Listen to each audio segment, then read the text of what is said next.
তখন নবী বংশের সমস্ত পুরুষ বংশগুলো শহীদ হয়ে গেছে, দুজন বাকি আছে। এক জয়নুল আবিদিন রাদিয়াল্লাহু তাআলা আনহু, ওনার তখন পেটের রোগ এবং জ্বর রোগ, রুগ্ন অবস্থায় শুয়ে আছে চুপচাপ। কেউ বলছে পেটের রোগ, কেউ বলছে জ্বর রোগ, খুব অসুস্থ। আর একজন বেশি আছে, সে হলো হুসাইন রাদিয়াল্লাহু আনহু। তো হুসাইন রাদিয়াল্লাহু আনহু যখন লড়াইতে যাবে, ঘোড়ার পিঠে উঠবে, উঠতে গিয়ে ফিরে আসলেন। এসে জয়নুল আবেদনকে বললেন, বাবা জয়নুল, তুমি ওঠো, যদি তোমার অজুর প্রয়োজন পড়ে, পানি থাকে তো পানিতে অজু করো, আর পানি যদি না থাকে তাহলে তৈমুম করো, কারণ এখানে পানির ব্যবস্থা নেই, যেহেতু ফোরাত বন্ধ। পানির জন্যই তো লড়াইটা হলো, তোমার তৈমুম করে নাও, নিয়ে এসো আমার কাছে, আমি বায়াত করিয়ে দিয়ে দিচ্ছি। উপস্থিত তরিকাতে সালেকিন ও মাদ্রাসায়ে মাসুমিয়ার ছাত্ররা।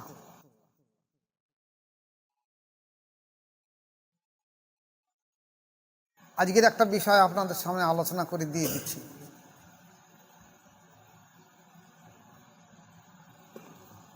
আমাদের দেশে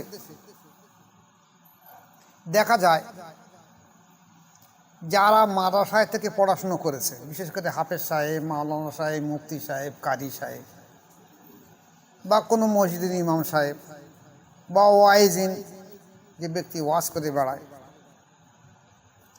একটু বিদ্যে অর্জন করার সঙ্গে সঙ্গে তারা এই কথা সমাজের সামনে প্রকাশ করে বেড়ায় যে আমাদের আবার বায়াতের কি প্রয়োজন আছে। আমরা কি কোরআন পড়িনি? আমরা কি কোরআন জানিনি? আমরা কি হাদিস জানিনি? আমরা কি তাফসীর পড়িনি? আমরা বায়াত হব কেন? যারা মূর্খ মানুষ তারা বায়াত হবে।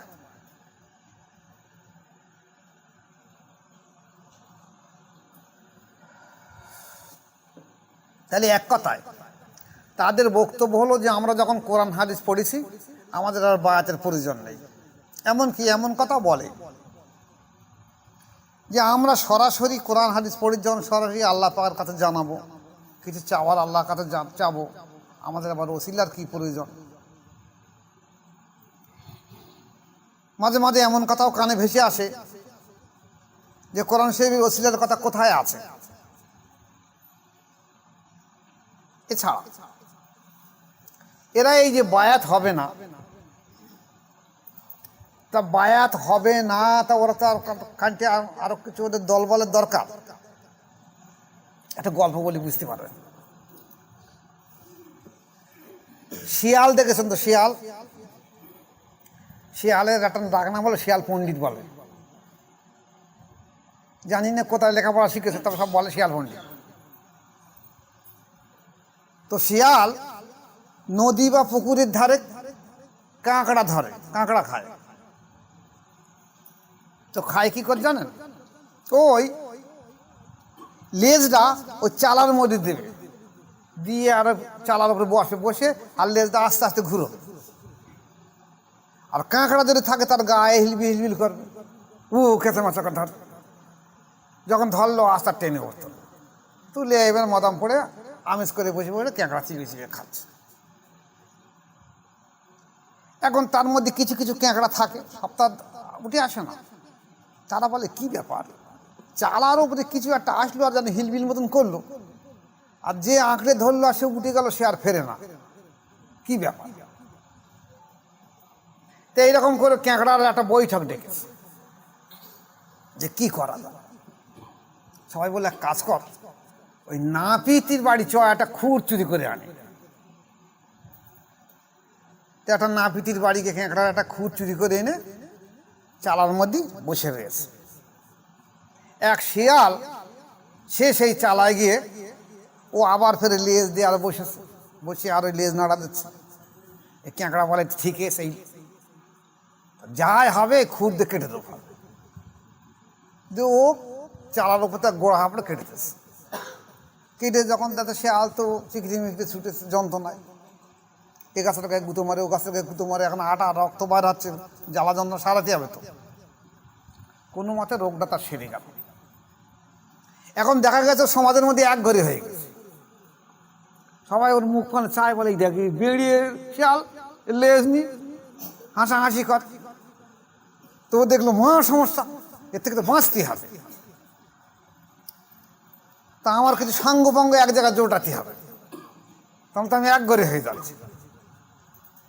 তখন একটা পূর্ণিমা রাত্রে একটা মিটিং ডেকে শিয়াল সব জাত ভাইকে ডেকে, তোমরা পূর্ণিমা রাত্রি অমুদিন মিটিং, সবাই আসো। সবাই এসেছে মিটিংয়ে, কি বলে দেখি। এসে বলে এই তো সে বেড়ে শিয়াল, তার লেজ নেই। তা ঠিক আছে, কি বলে দেখি। তো উঠে বলছে, ভাই সাহেব আপনারা বলুন আমাদের লেয়ারদার কি কাজে লাগে?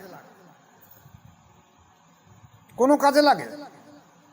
বরঞ্চ আমরা যখন দৌড়ে যাই তখন লেজটা তো ভারী হয়, বোঝা, 1 কেজি ওজন হয়, দৌড়তে একটু কষ্ট হয়। তা আমি ওই বুঝে বুঝে বুঝে বুঝে আমার লেজটা কেটে দিয়েছি, দেখো। এখন আমি আর অন্য শেয়ালের থেকে আর তোমাদের জাত ভাত থেকে আমি বেশি তো দৌড়তে পারি। তো সব চ্যাংড়ারা তারা বলতে আমরাও লেজ কেটে দেবো। সব শেয়াল বলে আমরা লেজ কেটে দেবো, বেকার রেখে কি লাভ? ও তো ঠিক বলেছে, ছুটতে হবে। সত্যি তো কোনো কাজে নেই। আর ওর মধ্যে একটা বুড়ো শেয়াল, বয়স হয়ে গেছে, সে বলে কথাটা তো ঠিক বলতেছে। আর সবাই যদি লেজ কেটে দেয় তা আমাদের তো স্বজাতি সব লেজ কাটা শেয়াল হবে।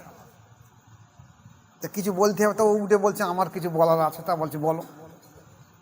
বলে আচ্ছা, যখন আমাদের বাচ্চারা মাঠে চড়তে যায়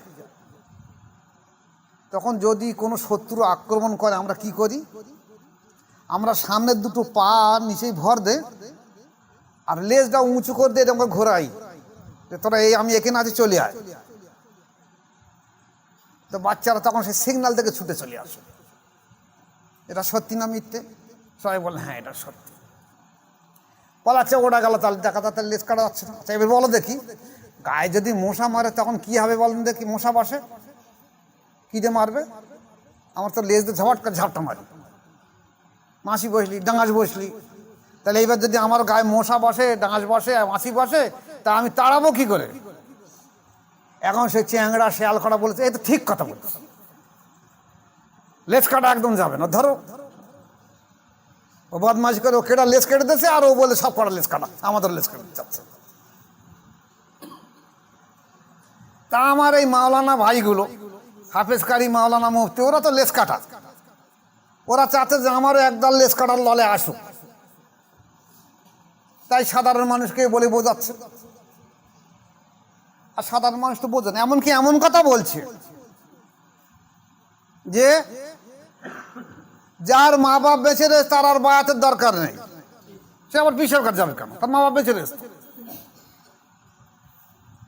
বলছে তোমার মার পাততলার জান্নাত, বাপের পাততলার জান্নাত, তা পীর সাহেবকে তোমার জান্নাত দেবে? তাতে পীরের কাছে যেতে হবে না। আবার কোনো কোনো মাওলানা মৌলবী সাধারণ মানুষকে বিভ্রান্ত করেন, বলছে দেখো মা বাপ যতদিন বেঁচে আছে ততদিন বায়াত হতে হবে না, বায়াত হওয়ার দরকার নেই। তা এই কথা শুনে শুনে শুনে শুনে আপামর জনসাধারণ ওরা ওই বলা আরম্ভ করেছে ওই শেয়ালের মতো, আমরা কেন বায়াত হবো কেন? হয়তো ওই মাওলানা বলেছে, ওই মুফতি সাহেব বলেছে, ওই কারি সাহেব বলেছে, ওই হাফেজ সাহেব বলেছে, ওই মৌলবী সাহেব বলেছে, ওই ওয়াইজিন বলেছে, ওই হাদি সাহেব বলেছে, আমার বাপ বেঁচে রয়েছে, মা বেঁচে রয়েছে, আমি বায়াত হবো কেন? ফলে বায়াত তাদের কাছে একটা অ্যালার্জি বস্তু হয়ে গেছে টোটাল বিশ্বে। এই লেজ কাটার দল এত বেশি হয়ে গেছে যে টোটাল বিশ্বে অ্যালার্জি হয়ে গেছে বায়াত হওয়া।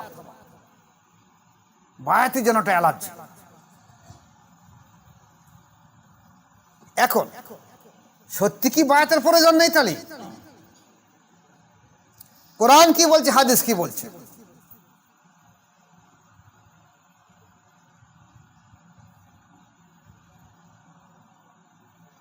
কোরআন বলছে হে রাসূল ইন্নাল্লাযীনা ইউবাইউনাকা ইন্নামা ইউবাইনুল্লাহ ইয়াদুল্লাহি ফাওকা আইদিহিম। হে রাসূল, যারা তোমার হাতে হাত দিয়ে বায়াত গ্রহণ করেছে, আল্লাহ পাক বললেন তুমি বলে দাও এ হাত তোমার নয়, ও হাতটা তোমার নয়, ওটা আমার আল্লাহ পাকের কুদরতি হাত ওটা। তাহলে রসুলের হাতটা কি ছিল? আল্লাহ পাকের কুদরতি হাত ছিল, কিন্তু সবাই তো জানে রসুলের হাত। যারা বায়াত হয়েছে, যারা দেখছে, তারা সবাই জানে এটা রসুলের হাত। কিন্তু আল্লাহ বলছেন না, ওটা বাহ্যিকভাবে আমার রসুলের হাত হলে কি হবে, আমার কুদরতি হাত ওটা। কারণ আমার সঙ্গে আল্লাহ আমার রসুলের এমনভাবে প্রেম বা ফানা হয়ে আছে যে রসুলের হাতে হাত দেওয়া মানে আমার হাতে হাত দেওয়ার সমান। তাহলে আজ যদি ঠিক সেই পদ্ধতির মধ্য দিয়ে সেই বায়াত আজও রয়ে গেছে, এমন কোন দলিল আপনারা দেখান যে রসুল পাক সাল্লাল্লাহু আলাইহি সাল্লামের কাছে মানুষ গিয়েছে এবং বায়াত না হয়ে সে ঈমান এনেছে।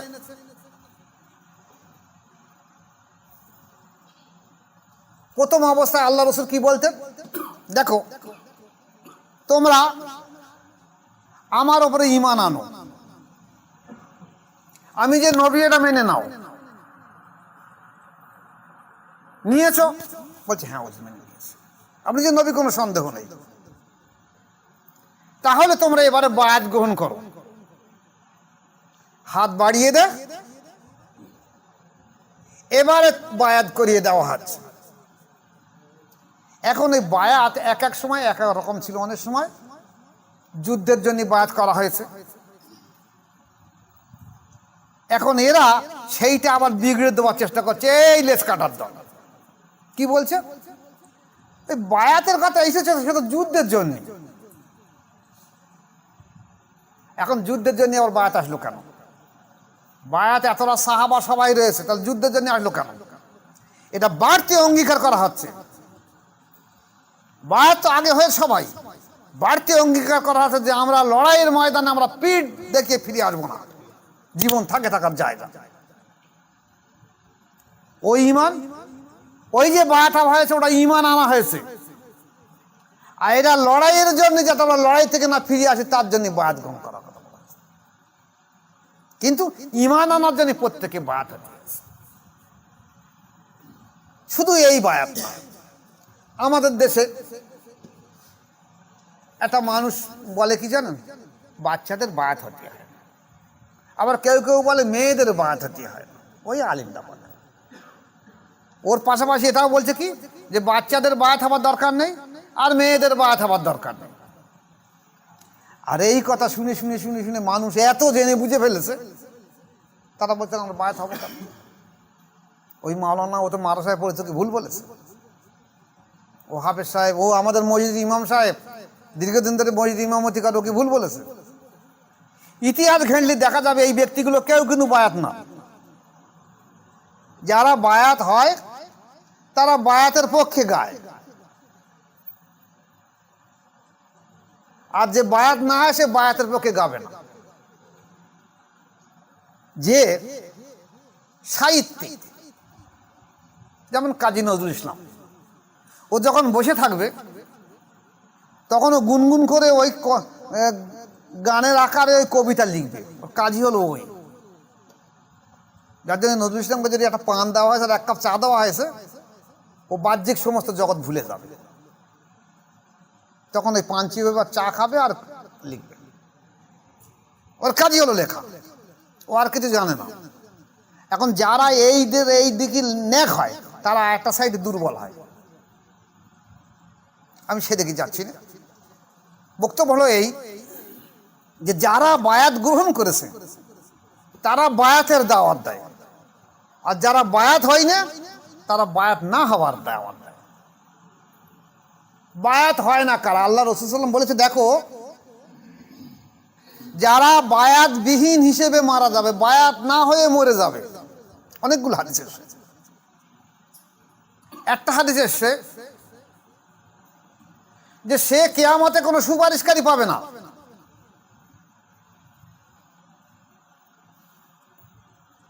অন্য হাদিসে এসে সে জাহিলিয়াতের যুগে মরবে। জাহিলিয়াতের যুগে মানুষ যেমন মরতো সেই রকম মরবে, ঈমান হারা হয়ে মরবে। তাহলে হুজুর পাক সাল্লাল্লাহু আলাইহি ওয়াসাল্লামের এই হাদিস সামনে থাকার পরেও আপনি কেন বায়াত গ্রহণ করছেন না? কেন উল্টো কথা বলছেন? কেন আপনি কি চেয়েছেন যে সবার আমার মতন লেস কাটা হয়ে যাক? আমি তো মরেছি। অথচ আল্লাহ রসুল সাল্লাল্লাহু আলাইহি ওয়াসাল্লামের জমানায় মহিলারা বায়াত গ্রহণ করত, প্রত্যেকটা পুরুষ বায়াত গ্রহণ করত, এমনকি বাচ্চারাও বায়াত গ্রহণ করত। মহিলাদের মধ্যে সারা তামাম বিশ্বের পুরুষ এবং স্ত্রী দুটো জাতি আছে। এই পুরুষ জাতির মধ্যে একটা দিক দিয়ে মেয়েরা বেশি অগ্রাধিকার পেয়ে আছে। মেয়েরা শ্রেষ্ঠ, নারীরা শ্রেষ্ঠ। কোন দিকে বলতে কি? সেটা হলো সর্বপ্রথম রাসূলুল্লাহ সাল্লাল্লাহু আলাইহি ওয়াসাল্লামের কাছে একজন নারী বায়াত হয়েছিলেন, সে হলো মা খাদিজা রাদিয়াল্লাহু তাআলা আনহা। এই জন্য নারীরা বুক থেকে বলতে পারে যে পুরুষ তুমি যতই শ্রেষ্ঠ হও না কেন, আমরা কিন্তু আগে রাসূলের কাছে ঈমান এনেছি, আমার স্বজাতির আগে ঈমান এনেছে, এই জন্য ওর সর্বশ্রেষ্ঠ। তাহলে নারীরা যে বায়াত হওয়া জ্বলন্ত প্রমাণ এই রয়ে গেছে।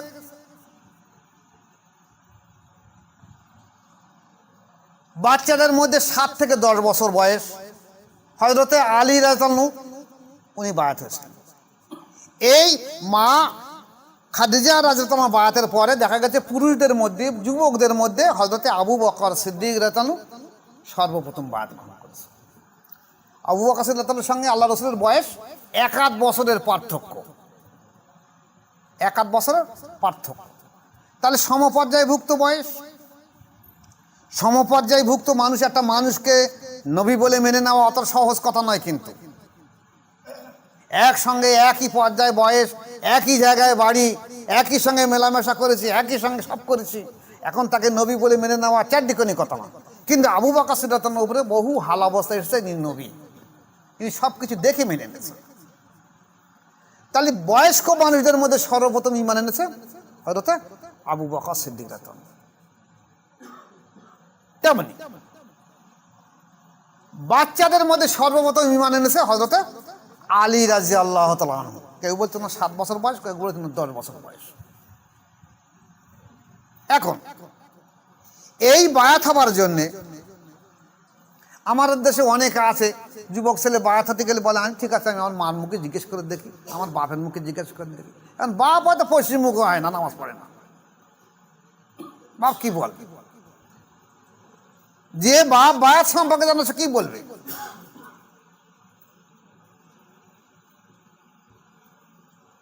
তো হযরত আলী রাদিয়াল্লাহু যখন দেখলেন, উনি তখন রাসূলুল্লাহ সাল্লাল্লাহু আলাইহি ওয়াসাল্লামের ফ্যামিলি মেম্বার থাকেন। খাদিজা রাদিয়াল্লাহু আনহা আল্লাহ রসুল দুজন নামাজ কায়েম করছেন। এখন আলী রাদিয়াল্লাহু তখন ছেলে মানুষ, 10 থেকে কেন কেউ বলছে 7 বছর, কেউ বলছে 10 বছর, আমি বললাম 10 থেকে 7-এর মধ্যে বয়স। উনি দেখছে। এখন ইতিপূর্বে এই নামাজ কেমন জিনিস উনি জীবনে দেখিনি, দাঁড়িয়ে আছে চুপচাপ, এই কেমন কাজ করছে আমার ভাই আর ভাবি, আপন চাস্তো ভাই ভাবি। নামাজ বা সালাম ফেরানোর পরে উনি জিজ্ঞেস করলেন, ভাইজান এটা কি, আপনারা কি করছেন? বলছে আমরা নামাজ পড়ছি। কার নামাজ পড়ছে? নামাজটা কি? তা বলছে নামাজটা এই, আমরা আল্লাহর উপাসনায় ইবাদত আরাধনা করছি। তা বলছে তাহলে আমিও করি। তা বলছে হ্যাঁ তা করতে পারো, তবে করার আগে কিন্তু তোমাকে আমার হাতে বায়াত গ্রহণ করতে হবে, আমাকে নবী বলে মানতে হবে এবং কলেমা এনে নিতে হবে, লা ইলাহা ইল্লাল্লাহু মুহাম্মাদ রাসূলুল্লাহ, আল্লাহ ছাড়া কোনো মাবুদ নেই আর মুহাম্মদ সাল্লাল্লাহু আল্লাহ পাকের রাসূল। এই ঈমান আনার পরে, বায়াত হবার পরে এইবার তুমি নামাজ পড়তে পারো। তো উনি বলছেন আমি বায়াত হবো ওই বয়সে? তা ঠিক আছে, আমি তাহলে আব্বার কাছে একটু কথা বলে নেই। না, আব্বা মানে রাসূলুল্লাহ সাল্লাল্লাহু আলাইহি ওয়াসাল্লাম আপন চাচা আলী ইবনে আবু তালিব রাদিয়াল্লাহু। তা আল্লাহ রাসূল সাল্লাল্লাহু দেখলেন যে এই সবে নবুয়াত পেয়েছে। এখন প্রত্যেকটা সত্য জিনিস, কোনো একটা নতুন জিনিস যখন প্রচার হয় তখন একটা দুরকম মতামত আসে, একদল শত্রু মিত্র হয়। তা এখন যদি প্রচার হয়ে ওঠে তাহলে তো মানুষ এসে আমার বিরোধিতা করবে। তা আলীকে বলেন, আলী তুমি এখন তোমার আব্বার সঙ্গে কথা বলো না, তোমার বায়াত হতে হবে না। এখন যদি তোমার আব্বার সঙ্গে বলো, তোমার আব্বা 5 জায়গায় কথা বলবে, এই কথা 5 জায়গায় ছড়িয়ে পড়লি, আমার বিরোধিতা করবে, এখন বলো না। ওনারা আবার নামাজে দাঁড়িয়ে গেলেন। কিছু সময় পরে ফের নামাজে সালাম ফেরানোর পরে আল্লাহ তোমরা আল্লাহ পাকে এমন বুঝ দিলেন, উনি বললেন ভাইজান আপনি আমাকে বায়াত করে দেন, আমি আপনাদের সঙ্গে নামাজ কায়েম করব।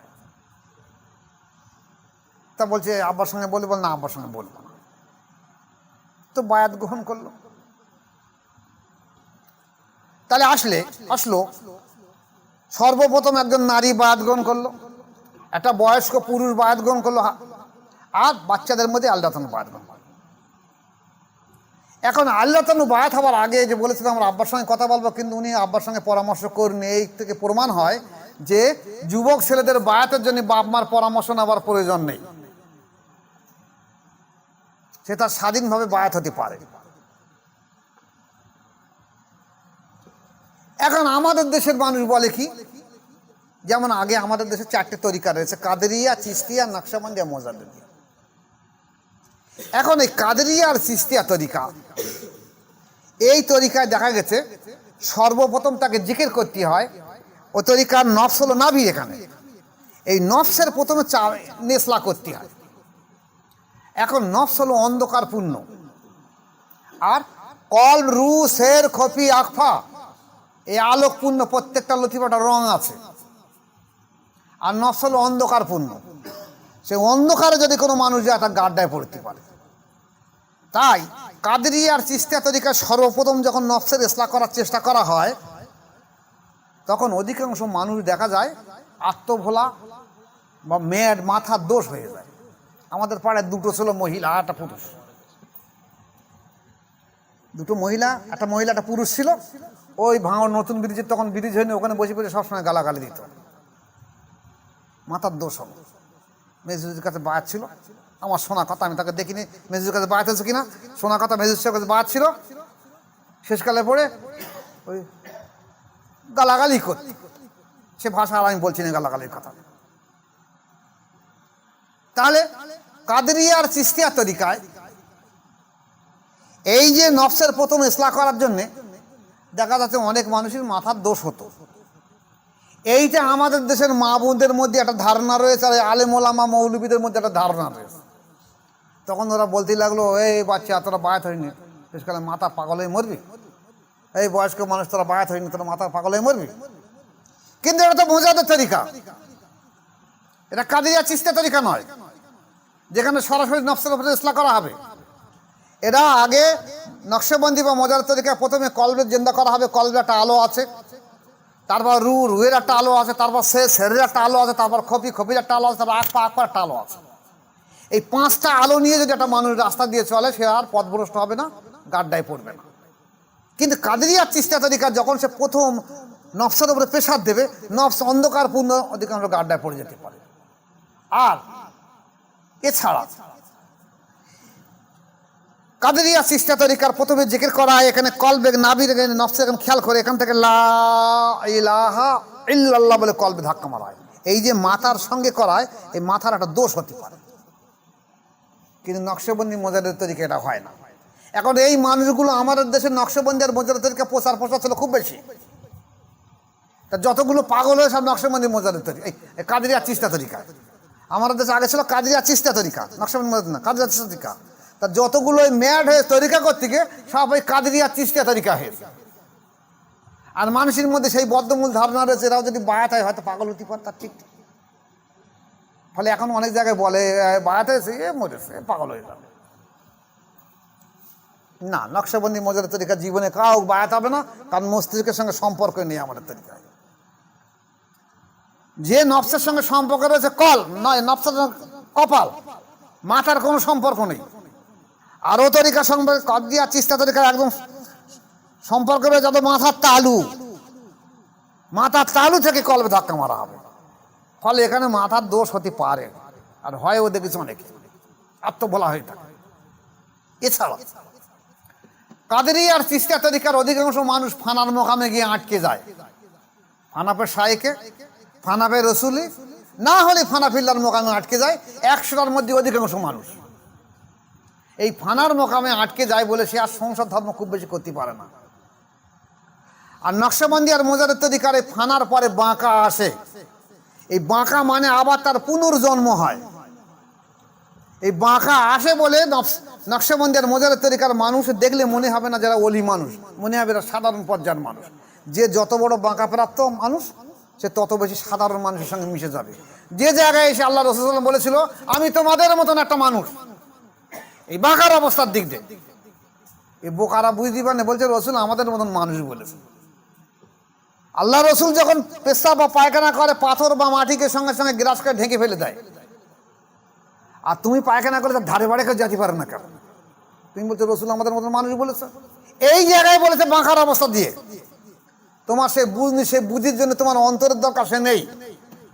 যেখানে মোজাররদ আল-পেশানি আহমদ ফারুক সারহিন রহমতুল্লাহ আলাইহি বলেছেন, দেখো দুনিয়ার কোনো শিক্ষা যদি লাগে, এই সমস্ত শিক্ষার দুনিয়ার শিক্ষার জ্ঞানের কেন্দ্র হলো মস্তিষ্কের কোষ, কিন্তু কোরআন আর হাদিস আল্লাহ এবং আল্লাহ রসুলের বোঝা জানা জ্ঞানের কেন্দ্র হলো অন্তর। তাহলে যে ব্যক্তির অন্তর নেই সে কোরআন হাদিস জীবনেও বুঝতে পারবে না। যার জন্যে এই না বোঝার কারণে এই কোরআন আর হাদিসের বহু তফসির, বহু রকম তফসির করেছে। অধিকাংশ তফসির ওই সাহাবাদের তফসিরের সঙ্গে মিল খাচ্ছে না, যার জন্য আজকের দ্বন্দ্ব ফাসাদ বাহি তৈরি হচ্ছে। কারণ যে তফসির করছে সে মস্তিষ্কের জ্ঞান যাই করছে। তাহলে এখানে প্রশ্ন আসুন, তাহলে বায়াত সম্পর্কে যদি এই হয়ে থাকে, এমনকি সাহাবায়ে কেরামের আদত ছিল কি বাচ্চা বাচ্চা ছেলেদের বায়াত গ্রহণ করে দিত। এই সম্পর্কে একটা কথা বলি। মক্কা থেকে মদিনা শরীফে যখন হিজরতে গিয়েছে, নবুয়াতে এসছে রাসূল পাক সাল্লাল্লাহু আলাইহি ওয়াসাল্লাম 40 বছর বয়সে, আর হিজরতে গিয়েছে কত বয়সে? 13 বছর বয়স, 53 বছর বয়সে হিজরতে গিয়েছে। তাহলে 53 বছর হিজরতে গিয়ে মদিনা শরীফে 10 বছর ছিল, তাই তো? ইতিহাসটাই বলছে তো। এইবারে এই মদিনা শরীফে হিজরতে যাওয়ার পর সময় দেখা গেছে হিজরতের পরে সর্বপ্রথম যে বাচ্চারা তৈরি হয়েছে মুসলমানদের মধ্যে, সেই বাচ্চাটা হলো রাসূল পাক সাল্লাল্লাহু আলাইহি ওয়াসাল্লামের শালী বা শালিকা হযরতে আসমা রাদিয়াল্লাহু তাআলা আনহা। ওনার স্বামীর নাম হলো জুবায়ের রাদিয়াল্লাহু আনহু। স্বামীর নাম ছিল জুবায়ের রাদিয়াল্লাহু আনহু। জুবায়ের রাদিয়াল্লাহুর সঙ্গে আসমা রাদিয়াল্লাহু আনহার বিবাহ হয়েছিল। এনাদের একটা বাচ্চা তৈরি হলো, তার নাম হলো আব্দুল্লাহ। যে বাচ্চাটা সর্বপ্রথম মদিনা শরীফে প্রথম ভূমিষ্ঠ হয়। তা মদিনা শরীফে যে হিজরতে মুসলমানরা গিয়েছে তারা আনন্দ করতে লাগলো যে দেখো মদিনা শরীফে এসে আমাদের একটা রসুলের একটা উম্মত বেড়ে গেছে, আনন্দ করো সবাই, একটা উম্মত বেড়ে গেছে। তা খুশি জন্য সেই বাচ্চাটাকে নিয়ে আল্লাহ রসুলের কাছে হাজির করেছে। মা বাচ্চাটাকে নিয়ে আল্লাহ রসুলের কাছে, ইয়া রাসূলুল্লাহ আপনার একটা উম্মত বেড়ে গেছে।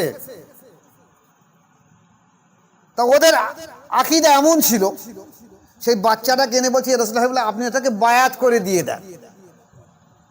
কত বয়স বাচ্চার? 1 দিন বয়স, সবে বাচ্চা হয়েছে, এনেছে, বলছে ইয়া রাসূলুল্লাহ এটাকে বায়াত করে দিয়ে দেন। হুজুর বলছে কি কথা বলতে পারে? আমি যে ওকে বলবো কিছু তত বলতে পারবে না। ঠিক আছে, একজনকে বললো খেজুর আনো। খেজুর উনি চিবিয়ে, তার চিবালে মুখে চিবালে মুখে ঠোঁটের লালা বা জিভের লালার সঙ্গে খেজুরটা আটা মতন হয়ে যায়। সেই খেজুরটা নিয়ে ওই বাচ্চাটা গালে দিয়েছে, বাচ্চাটা খেয়েছে। বলছে যাও, মাথায় হাত দিয়ে একটু দোয়া করে দিল, যাও এ উম্মতে মুহাম্মাদ হিসেবে থাকবে, আমি ওর জন্য দোয়া করছি, আল্লাহ ওকে হেফাজত করুক, বড় করুক। পরে যখন একটু চড়ক হবে, কথা বলার মতন হবে, তখন সে বায়াত করে নিয়ে যাবে। ভালো করে কথাগুলো খেয়াল করবে। চলে গেল। এই হযরতে আব্দুল্লাহ রাদিয়াল্লাহু তাআলা আনহা যখন 7 বছর বয়স, তখন ওনার মা আসমা রাদিয়াল্লাহু আনহা আর ওনার আব্বা জুবায়ের রাদিয়াল্লাহু আনহু দুজনা মিলে ওই বাচ্চাটাকে সাথে করে নিয়ে এসে আল্লাহ রাসূলের কাছে বললেন ইয়া রাসূলুল্লাহ একে বায়াত করে দিয়ে দাও, 7 বছর বয়স হয়ে গেছে। তা হুজুর হাসছে, খুব খুশি মনে যে ঠিক আছে, ওকে বায়াত করে দিয়েছি। এখানে একটা প্রশ্ন দলিল চেষ্টা করুন। আমাদের দেশে আলেম ওলামারা এ কথা বলে, আমরা কি মুসলমান না? আবার বায়াত দিতে হবে কেন? আলেম মাওলানা মৌলভী বলছে আমরা কি কলেমা পড়িনি, আমরা কি কোরআন পড়িনি, আমরা কি হাদিস পড়িনি, আমরা আবার বায়াত যাবো কেন? আমার ছেলেপিলে আবার বায়াত হবে কেন? হযরত আসমা রাদিয়াল্লাহু আনহা, মা আয়েশা সিদ্দিকা রাদিয়াল্লাহু আনহার বোন, ইনি হলেন আবু বকর রাদিয়াল্লাহু আনহুর মেয়ে, আর রাসূল পাক সাল্লাল্লাহু আলাইহি ওয়াসাল্লামের কি হয় শালী বা জ্যেষ্ঠ হবে। আর জুবায়ের রাদিয়াল্লাহু আনহু কি ওনার ভাইরা ভাই হবে? তাহলে ইনিও লড়াই করেছেন, বিশ্বস্ত সাহাবা। হযরত আসমা রাদিয়াল্লাহু আনহা বিশ্বস্ত সাহাবী, তাদের সন্তানের জন্য তাহলে তো বায়াতের প্রয়োজন ছিল না, ওরা তো নিজেরা বায়াত করাতে পারত। কিন্তু নিজে এসে আল্লাহ রাসূলের কাছে ইয়া রাসূলুল্লাহ আপনাকে বায়াত করিয়ে দে, একে আপনার উম্মত বানিয়ে নেন, বায়াত হয়ে গেল। তাহলে আজকের আমরা যেটা বলি যে আমাদের বাচ্চা ছেলে মানুষ 7 বছর বয়স, 8 বছর বয়স, 10 বছর বয়স, ওর বায়াত হতে হবে না, এই দলিল তো টেক খাবে না। দ্বিতীয় জিনিস হলো যে আমি মাওলানা, আমার ছেলে আবার বায়াত হবে কেন? এই দলিল টেক খাবে না। তুমি মাওলানাটা কি হয়েছে? তোমার থেকে তো একদম সাহাবা,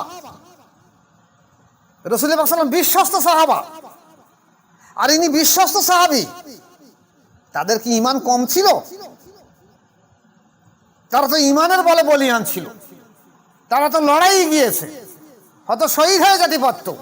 সেই ঈমানের বলে বলিয়ান হওয়ার পরেও তারা আল্লাহ রাসূলের কাছে ইয়া রাসূলুল্লাহ বায়াত করিয়ে দিয়ে দেন। তোমরা যেটা মাদ্রাসায় পড়াশোনা করেছো, হাফেজ, কারি, মাওলানা, মুফতি হয়েছো, হ্যাঁ সার্টিফিকেট পেয়েছো, তোমরা ঈমানদার কিনা তো সন্দেহ আছে। আর ঈমান যেখানে থাকে সেখানে তো নিতে হবে। আমাদের দেশে দেখেননি এখন আগুনের চলন হয়েছে খুব বেশি। আগে তো আগুনের চলন ছিল না, যদি কেউ বিড়ি খাওয়ার লোক থাকতো, বিড়ি খাওয়ার লোক, সে তার কাছে দেশলাই নেই, ম্যাচ নেই, তখন তো সে ম্যাচ, চকমকি পাথর বা ঢেঁকি মেশিন আসলো, তারপর দেশলাই আসলো, এখন ওর কাছে আগুন নেই। তো ওই লোকের পানে চেয়ে দেখছে কে বিড়ি টানছে, ধোঁয়া বাড়ছে, কারণ মুখ দিয়ে, তারই বলছে ভাই এটা আগুন দাও। আপনি পাইতে যান, আপনার বলবেন না যে ভাই এটা আগুন দাও, জান এর কাছে আগুন নেই, কিন্তু ও বিড়ি টানতে যাচ্ছে, ধোঁয়া ছাড়ি ছাড়ি যাচ্ছে, বলছে এর কাছে ঠিক আগুন দিস, ভাই এটা আগুন দাও। তাহলে ওর কাছে আসে বলে বলছে ভাই এটা আগুনটা দে। হয় এর বিড়িটা ওর বিড়িটি ঠেকিয়ে টানছে, বা ওর বিড়ি এর বিড়িতে ঠেকাচ্ছে। হয় এর বিড়ি ওর বিড়িতে ঠেকাচ্ছে, আর নয় ওর বিড়িটা এর বিড়ি ঠেকাচ্ছে, তারপর তার আগুন দাঁড়তে বিড়ি ধরেছে। তা আপনি যদি ঈমান আনতে চান, যেমন দেখা গেছে কারোর বাড়ি একটা লম্ফ বা মোমবাতি জ্বলছে, এখন আপনি যদি মনে করেন আপনার বাড়ি আলো নেই, আপনি একটা মোমবাতি কি লম্ফ নিয়ে গেছেন ধরানোর জন্য, তো ওই যে মোমবাতি বা লম্ফ একজনের বাড়ি আছে, আপনার কিন্তু মোমবাতি বা লম্ফ এরকম কাট করে ধরাতে হবে, এরকম সেতো করে ধরাতে পারবেন না, কিন্তু পারবেন ধরাতে? সেটা করে একে কাট করতে হবে, কাট করে ওকে ঠেকাতে হবে। যদি বলে আমি মাথা হাঁট করব না, সেরে খাবে, আমি সোজা করে রেখে দেবো, তার জীবনে ধরবেন, কারণ মাথার কাছে সেরে খাই যাচ্ছে, তাই আমি সোজা করে রেখে দেবো, তা আপনার মোমবাতি জীবনে জ্বলবে না, ও আলো জ্বলবে না, ও অন্ধকার থাকতে হবে সারা জীবন ধরে। তাহলে আপনার মোমবাতি হয় ওতে ঠেকাতে হবে, না ওই মোমবাতি আপনাদের ঠেকাতে হবে। তো ও তো ওর জায়গায় দাঁড়িয়ে রয়েছে, আপনাকে ঠেকিয়ে আগুন নিয়ে আসতে হবে, যেখানে আগুন আছে সেখান থেকে নিয়ে আসতে হবে। ঈমান যেখানে আছে সেখান থেকে নিয়ে আসতে হবে, আপনার মাথা হ্যাট করে সেখানে নিতে হবে ঈমান। আপনি তা না করে একেবারে না আমি মাদ্রাসায় পড়াশোনা করেছি, আমি আবার ঈমান আনবো কেন? মাদ্রাসায় পড়াশোনা করেছে, ঈমান আসবে কোথা থেকে? ও তো কোরআন হাদিস তুমি শিখেছো, ও তো রাজা রামমোহন রায় শিখেছিল, বাবু গিরিশচন্দ্র রায় শিখেছিল, তা ওটা কি মুসলমান হয়ে মরেছে? ঠিক তদ্রুপ মুসলমান তোমরা হয়েছো, তদ্রুপ শিক্ষিত তোমরা হয়েছো, তোমরা ঈমান আনতে পারবে না, লেখাপড়া শিখেছো কিন্তু ঈমান হয়নি। এই জন্যই আব্দুল হাকিম রহমতুল্লাহ আলাইহি বলতেন, আমার মুর্শিদ কেবলা শাহ সুফি জয়নুল আবেদিন রহমতুল্লাহ বলতেন যে লেখাপড়া শিখিলে জ্ঞান নাই হয়, জ্ঞান পৃথক জিনিস খোদা যারে দেয়। লেখাপড়া শিখলে জ্ঞান হয় না, বিদ্যে হয়, বিদ্যে। জ্ঞান আলাদা আর বিদ্যে আলাদা। জ্ঞান আল্লাহ প্রদত্ত হয়, আর বিদ্যে পুঁথিগত ভাবে হয়। তাহলে এই হাদিসে এসে, মুসলিম শরীফের হাদিসে এসেছে যে হযরতে আব্দুল্লাহ রাদিয়াল্লাহু তাআলা আনহু আল্লাহ রাসূল সাল্লাল্লাহু আলাইহি ওয়াসাল্লামের কাছে বায়াত হয়েছিলেন 7 বছর বয়সে, মুসলিম শরীফের হাদিস। এখন এই আলেমরা কি পড়িনি হাদিস? এ সব পড়েছে, কিন্তু ওই যে লেজটা তো না কাটাতে পারলে সবার হবে না, যেভাবেই হোক, তা যেভাবে হোক বাহানা করতে হবে। তদ্রূপ আসেন হযরতে হাসান রাদিয়াল্লাহু তাআলা আনহু এবং হযরত হুসাইন রাদিয়াল্লাহু আনহু, ইবনে আব্বাস রাদিয়াল্লাহু আনহু মানে আব্বাস ছেলে, আর ইবনে জুবাইর মানে যে আব্দুল্লাহ, এরা যখন বায়াত হতো সবার 7 বছর বয়স, তখন তাদের দাড়ি রুটিনে দাড়িবিহীন ছিল হাদিস শরীফে। তাহলে হাসান আর হুসাইন কে ছিল? আল্লাহ রাসূল সাল্লাল্লাহু আলাইহি ওয়াসাল্লাম বলছেন যে উনারা দুই ভাই হলো জান্নাতের যুবকদের সর্দার। কিসের সর্দার? জান্নাতের যুবকদের সর্দার। যুবকদের ঝান্ডা থাকবে ওনাদের হাতে। পৃথিবীর যত মানুষ যুবক অবস্থায় ইন্তেকাল করবে, যুবকদের সর্দার হবে ওরা দুই ভাই, জান্নাতের সর্দার দুজনা। তারা আল্লাহ রাসূলের কাছে বায়াত হলো 7 বছর বয়স। আর আপনি বলছেন বায়াত হতেই হবে না? রাসূল পাক সাল্লাল্লাহু আলাইহি ওয়াসাল্লামের নাতি, যার জন্যে জান্নাত থেকে ফেরেশতারা পোশাক দিয়ে যেত,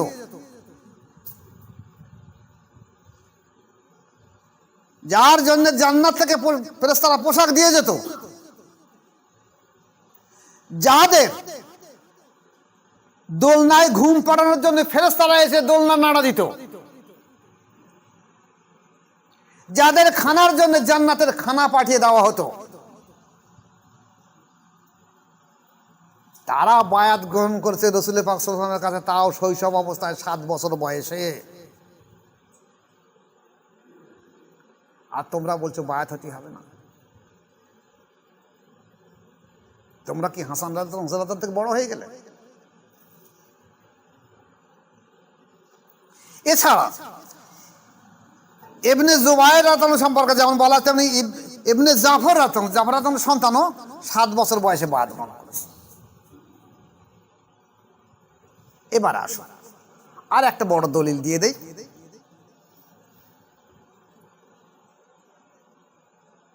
যেদিনই কারবালা ঘটে, 10ই মুহররম আশুরার দিনে,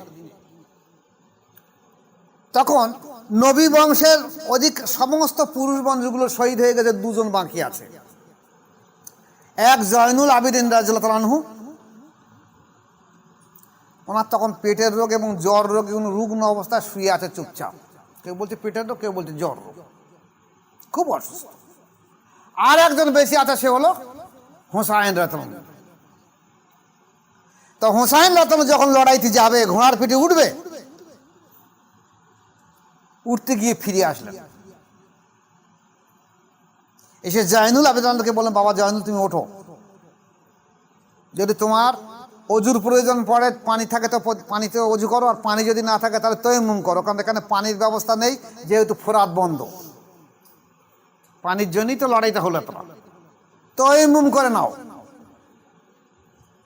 নিয়ে এসো আমার কাছে, আমি বায়াত করিয়ে দিয়ে দিচ্ছি। কত বছর বয়স? অধিকাংশ হাদিস বিশারদ বলছে 15 বছর।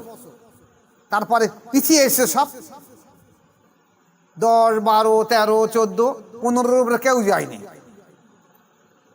এই 15 বছর বয়স ওনাকে বায়াত করিয়ে দেওয়া হয়েছে। কিন্তু দেখলি মনে তখন ছেলে মানুষ, কারণ ওনার তখন এত শরীর অসুস্থ, রুগ্ন।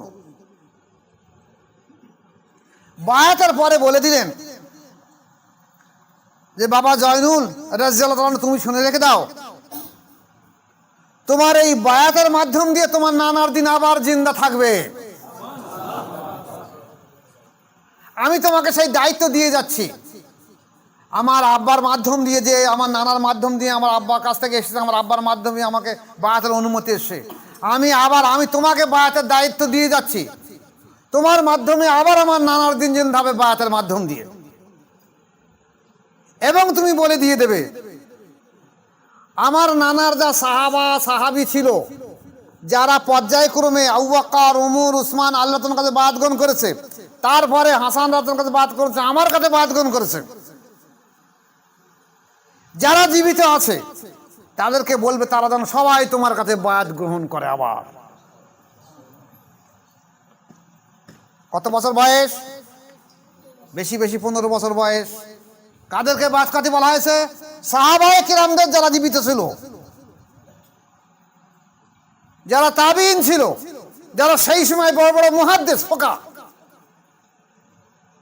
যারা আল্লাহ রসুলের বিশ্বস্ত সাহাবা মুহাদ্দিস ফোকা, তারা কি করছে?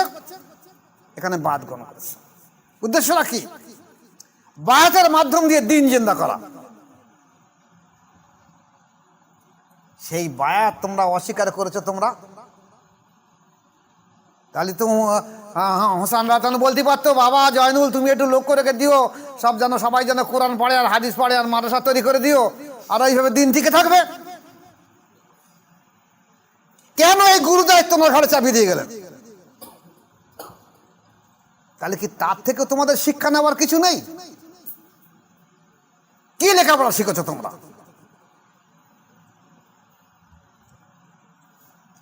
আজ হুজুর পাক সাল্লাল্লাহু আলাইহি ওয়াসাল্লাম আমাদের কাছ থেকে পর্দা নেছে, দীর্ঘদিন অতিবাহিত হয়ে গেছে, বরঞ্চ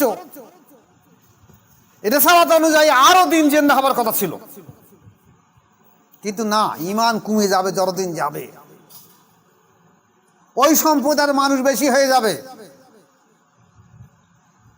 একটা নবী আসার পরে আর একটা নবী আসার এই মধ্যবর্তী অবস্থায় দেখা গেছে মানুষ কথারা হয়ে গেছে বলে আল্লাহ পাক আবার একটা নবী পাঠিয়ে দিয়েছে বা রসুল পাঠিয়ে দিয়েছে।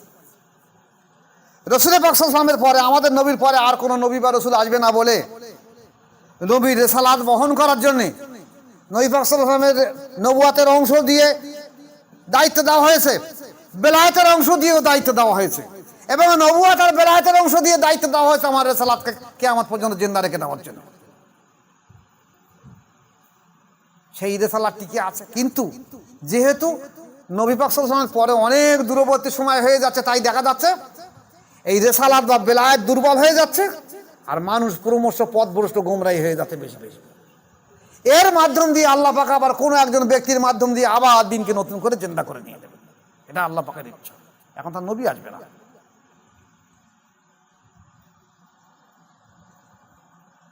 যদি এই বায়াত যেমন দেখা গেছে, এছাড়া হুদায়বিয়ার সময় যখন ওখান থেকে ওসমান রাদিয়াল্লাহু আনহুকে মক্কা শরীফ পাঠিয়ে দেওয়া হলো, যা ওদেরকে বলে এসো তোমার সজাতির কাছে, তুমি যখন সম্ভ্রান্ত ব্যবসায়ী, তোমার কথা শুনবে, তুমি বলো যে আমরা এসেছি শুধুমাত্র কাবা তওয়াফ করে আমরা ফিরে চলে যাব, আমরা তোমাদের সঙ্গে লড়াই করতে আসিনি, তোমরা 3টে দিন আমাদের সময় দাও, 3 দিনের মধ্যে ফিরে চলে যাব। ওরা সময় দিল না। এখন উনি সেই সময় ওখানে ছিলেন বোঝানোর জন্য, আর সেই সময় একটা গুজব রটিয়ে দিয়েছে, শয়তানি চক্রান্ত হোক কি অন্য কোনো চক্রান্ত গুজব রটিয়ে দিয়েছে যে ওসমান রাদিয়াল্লাহু আনহুকে মক্কা বাইরে শহীদ করে দিয়েছে। তখন রাসূল সাল্লাল্লাহু আলাইহি ওয়াসাল্লাম হুদায়বিয়ার সময় সবাইকে বলে তোমরা আবার এসো, অজু করে এসো, বায়াত গ্রহণ করো। কেন? যেটা হুদায়বিয়া বা গাছের তলার বায়াতের কথা বলা হয়েছে। এই সময় দেখা গেছে একজন আল্লাহ রসুলের সাহাবা, তারা সে কি করলো, তার অনুসারী ছিল 200 জন। তার নাম ছিল বোধহয় জাদ বিন কায়েস মনে হচ্ছে,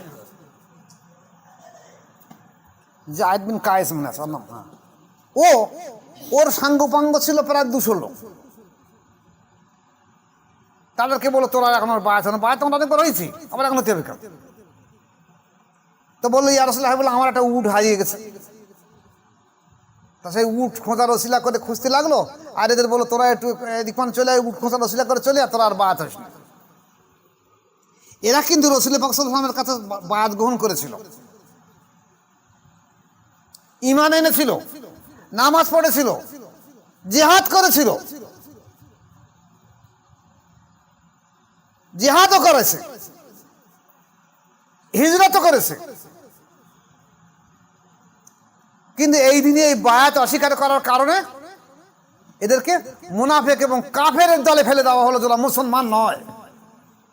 আল্লাহ রাসূল কি ওরা মুসলমান নয়, ওদের সঙ্গে সম্পর্ক রেখে আমরা বায়াত গ্রহণ করি। অথচ ওরা ইতিপূর্বে ছিল কি সাহাবা ছিল, ওরা ফিকহাবিদ ছিল, হাদিস বিশারদ ছিল, কোরআন বিশারদ ছিল, আল্লাহ রসুলের কাছে কোরআন হাদিস শুনেছে। তাই রসুলের হাতে বায়াত না হওয়ার কারণে তাদেরকে বলে দেওয়া হয়েছে ওরা জাহান্নামী, ওরা শয়তানি লোক, ওদের সঙ্গে এখন তোমার সম্পর্ক রাখবে না, ওরা মুনাফিক, ওরা জাহান্নামী বায়াত না হবার কারণে। সেই বায়াত, যে বায়াতের মাধ্যম দিয়ে, যেখানে কোরআন সাক্ষী দিয়েছে, যে ব্যক্তি নফসের তাজকিয়া করলে একমাত্র সেইটি সফলতা অর্জন করবে, আর কেউ না। এই নফসের তাজকিয়া করতে গেলে আপনাকে নবী এসেছে নফসের তাজকিয়া করে দেওয়ার জন্য। যেখানে কোরআন বলেছে বিসমিল্লাহির রহমানির রহিম, ওয়াল্লাযী বাআসা ফিল উম্মিয়্যিনা রাসূলাম মিনহুম ইয়াতলু আলাইহিম আয়াতিহি ওয়া ইউযাক্কিহিম ওয়া ইউআল্লিমুহুমুল কিতাবা ওয়াল হিকমাতা ওয়া ইন কানু মিন ক্বাবলু লাফি যালালিম মুবিন। তাহলে রসুল এসেছে কি তোমাদের নফসের তাজকিয়া করে দেওয়ার জন্য, কোরআন শিক্ষা দেওয়া, আয়াত শিক্ষা দেওয়া, হিকমত শিক্ষা দেওয়া, নফসের তাজকিয়া করা, আর তোমরা যা জানো সেটা জানিয়ে দেওয়ার জন্য রসুল এসেছে। তাহলে নফসের তাজকিয়া করে দেবে রসুল পাক সাল্লাল্লাহু আলাইহি ওয়াসাল্লাম। আর নফসের তাজকিয়া বায়াতের মাধ্যম দিয়ে অন্তর জেকেরে জারি হবে, অন্তরের মাধ্যম দিয়ে নফসের তাজকিয়া হবে, নতুবা জীবনে হবে না। আর নফসের তাজকিয়া যদি না হয় সে ব্যক্তি জাহান্নামী হবে। মূল হলো নফসের তাজকিয়া করা। নবী এসেছে কোরআনের আয়াত শিক্ষা দেওয়া, হিকমত শিক্ষা দেওয়া, নফসের তাজকিয়া করা, কোরআন শিক্ষা দেওয়া, এবং যা মানুষ জানতো না তাকে জানিয়ে দেওয়া। কিন্তু সর্বপ্রধান শিক্ষা হলো নফসের তাজকিয়া করা। সেই তাজকিয়া না করলে মানুষ কোনো সময় মানুষ হবে না, মানুষ আশরাফুল মখলুকাত হবে না, মানুষ শ্রেষ্ঠ হবে না, মানুষ জান্নাতি হবে না। সেই নফসের তাজকিয়া করতে গেলে তাকে বায়াত হতে হবে, আর বায়াতের মাধ্যম দিয়ে অন্তর জেকেরে জারি হবে।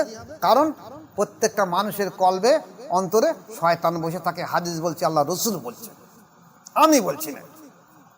আল্লাহ রসুল বলছে শয়তানু জাসিমুন আলা কলবে ইবনে আদমা, প্রত্যেক আদমের কলবে শয়তান বসে থাকে। তাহলে কলবে কি থাকে? শয়তান থাকে। আল্লাহ বলেছে, আমি বলিনি।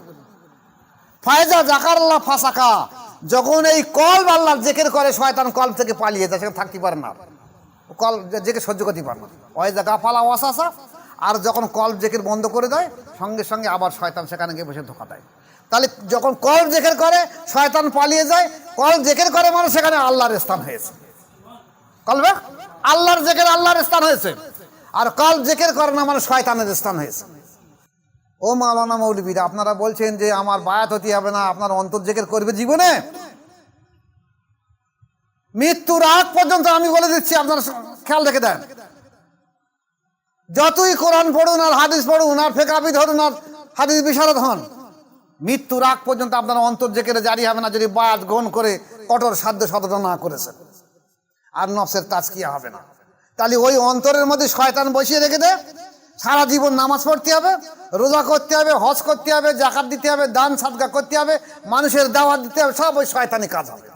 যাই করবে, কারণ আপনার অন্তরে শয়তান রয়েছে। আপনি শয়তান না তাড়িয়ে কি করবেন?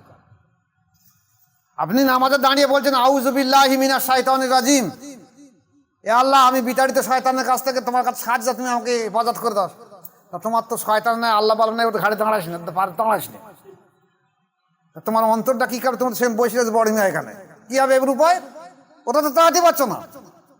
এবার ও এমন ভাবে প্রভাব বিস্তার করেছে, তুমি যখন কেরাত পড়ছো ওই দিক খেয়াল, তোমার ওই নফস তোমাকে গাড্ডায় ফেলে দেবে।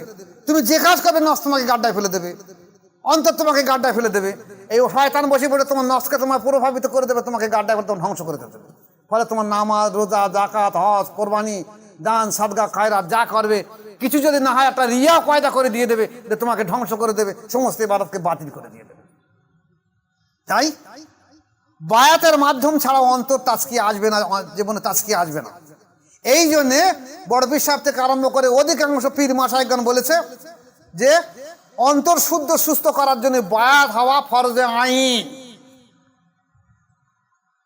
বায়াত ছাড়া জীবনে কোনো সময় অন্তর সুস্থ হবে না, তাজকিয়া নফস আসবে না। এইবার যদি বলেন যে আসবে না, হ্যাঁ, আমার মুর্শিদ শাহ সুফি জয়নুল আবিদিন মুজাদ্দিদ রহমাতুল্লাহ আলাইহি আমি প্রশ্ন করেছিলাম, উনি বলেছিলেন খোকা, লাখে একজন কোটিতে একজন ব্যতিক্রম হতেই পারে, সে পরিপূর্ণ শরীয়তের পাবন্দী হয়েছে, কিংবা সে মাশায়েখ পায়নি, হয়তো সে মুক্তি পেলে পেতে পারে, কিন্তু সংবিধান ওটা নয়।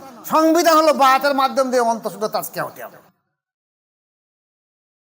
এখন আজকের তারা দেখা যাচ্ছে বায়াত ছাড়া যারা বলছে যে আমরা বায়াত না হলে চলে যাবো, ওরা কারাতালি। এবার আপনারা খেয়াল করে দেখুন, খবরদার যেন ওই বেড়ে শেয়ালের দলে ঢুকবেন না, খবরদার। নিয়ত রাখবেন যে আমরা বেড়ে শেয়ালের দল ঢুকবো না, এবং মানুষকে দাওয়াত দেবেন যে ওই বেড়ে শেয়ালের দলে ঢুকো না, খবরদার।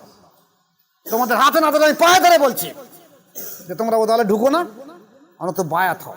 বায়াত হবার পরে বুঝিয়ে আসবে এর মজাটা কিরকম। অন্তত যদি নকশাবন্দি মজার তরিকা থাকে, তাহলে 1 মাস 1.5 মাস কাজ করার পরে বুঝিয়ে আসবে যে বায়াত কি জিনিস। সারা জীবন ধরে বলে বোঝালি মানুষ বুঝতে পারবে না। কারণ আমি আমার মুর্শিদকে বলেছিলাম, জিজ্ঞেস করেছিলাম যে অন্তর জিকির কেমন জিনিস, আমি বুঝবো কি করে? তা আমাকে একটা সহজ কথা বলেছিল, খোকা, একটা রসগোল্লা, একটা পান্তুয়া, একটা লেডিকেনি, একটা ল্যাংচা রেখে দেয়, আরে 4টে তুমি খাও, আর আমি তোমাকে জিজ্ঞাসা করবো কোন মিষ্টিটা কিরম স্বাদ বলো। বলে তুমি জীবন ভর বলতে পারবে না, তোমার এই কথা বলা হবে, আপনি খেয়ে দেখেন কোনটা স্বাদ কিরম, খেয়ে দেখেন। তা বায়াত না হলে জীবনে কোনো সময় অন্তর যে আল্লাহ জিকির করে, নফসের যে তাজকিয়া হয়, মানুষ যে আল্লাহওয়ালা হয়, মানুষের সঙ্গে যে আল্লাহর সঙ্গে সম্পর্ক পয়দা হয়, রসুলের সঙ্গে যে হারামেশা জিয়ারাত হয়, এ জীবনে মানুষের বুঝিয়ে আসবে না। তাই আমি অনুরোধ করব সবাইকে সর্বাঙ্গীন ভাবে সারা বিশ্বের মানুষের কাছে, ভেদাভেদ ভুলে যান ভাই। আপনি হাফেজ কারি মাওলানা মুফতি ঠিক আছে, আপনি আমাদের মাথার মনি, আমি মেনে নিলাম, কিন্তু আপনার অন্তর না থাকার কারণে আপনি কিন্তু জাহান্নামী হয়ে যাবেন। কারণ আল্লাহ রাসূল সাল্লাল্লাহু আলাইহি ওয়াসাল্লাম বলেছে, দেখো সর্বপ্রথম কিন্তু জাহান্নামে যাবে আলেম মানুষরা, সর্বপ্রথম জাহান্নামে যাবে আলেম মানুষরা। যদি তোমরা এখন সংশোধন না হও, তাহলে কিন্তু তোমরা ওই জাহান্নামে সর্বপ্রথম কাঠ হবে, তারপরে বাকিগুলো যা যাবে সেখানে। আগে আমরা চুলোয় কাঠ দেই।